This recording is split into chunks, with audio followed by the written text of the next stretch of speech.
ছোটবেলায় নিজের কেরিয়ার শুরু করেছিলেন। তারপর থেকেই ছোট পর্দায় তার জনপ্রিয়তা আকাশছোঁয়া। মূলত রানী রাসমণি ধারাবাহিকের মাধ্যমেই তার উত্থান। রাসমণির চরিত্রে অভিনয় দর্শকদের মন জয় করেছিল। সিরিয়াল শেষ হওয়ার পর ছোট পর্দায় আর তাকে দেখা যায়নি। বড় পর্দায় এবং ওয়েব সিরিজে মন দিয়েছেন তিনি। তবে মাঝে শোনা গেছিল খুব তাড়াতাড়ি ছোট পর্দায় ফিরবেন। লুক টেস্টও হয়ে গেছে। এরই মধ্যে প্রকাশ্যে এলো তার আসন্ন ছবির পোস্টার। সেখানে দিতিপ্রিয়াকে দেখা গেল নতুন রূপে। নেট পাড়ার ওই লুক নিয়ে রীতিমতো সাড়া ফেলে দিয়েছেন তিনি। গর্ভবতী অবস্থায় দেখা গেল দিতিপ্রিয়াকে। পোস্টটি দিতিপ্রিয়া শ্রাবন্তী অভিনীত সিনেমা ডিয়ার ডিল লুক।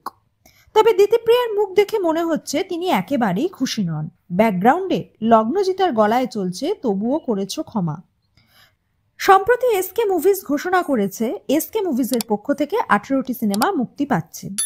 সেখানে রয়েছে অভিনেত্রীর 3টি সিনেমা। শুধু ডিয়ার ডি নয়, সোশ্যাল মিডিয়ায় আরও 2টি সিনেমার মোশন পোস্টার শেয়ার করেছেন তিনি। এসকে মুভিজের থেকে রিলিজ হচ্ছে যদি এমন হতো। সেখানে তার বিপরীতে অভিনয় করছেন শন ব্যানার্জি এবং ঋষভ। বিয়ের পর প্রেম এসেছে দিতিপ্রিয়ার জীবনে।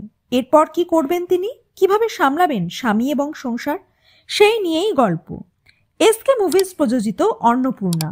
মা মেয়ের এই গল্পে মায়ের ভূমিকায় দেখা যাবে অনন্যা চ্যাটার্জিকে। কর্মসূত্রে মেয়ের সাথে লন্ডনে গিয়ে একাকিত্বে ভুগছেন অনন্যা। অসমবয়সীর প্রেমে পড়বেন তিনি। তারপর তা জানার জন্যই দেখতে হবে অন্নপূর্ণা, করতে হবে আরও কিছুদিন অপেক্ষা।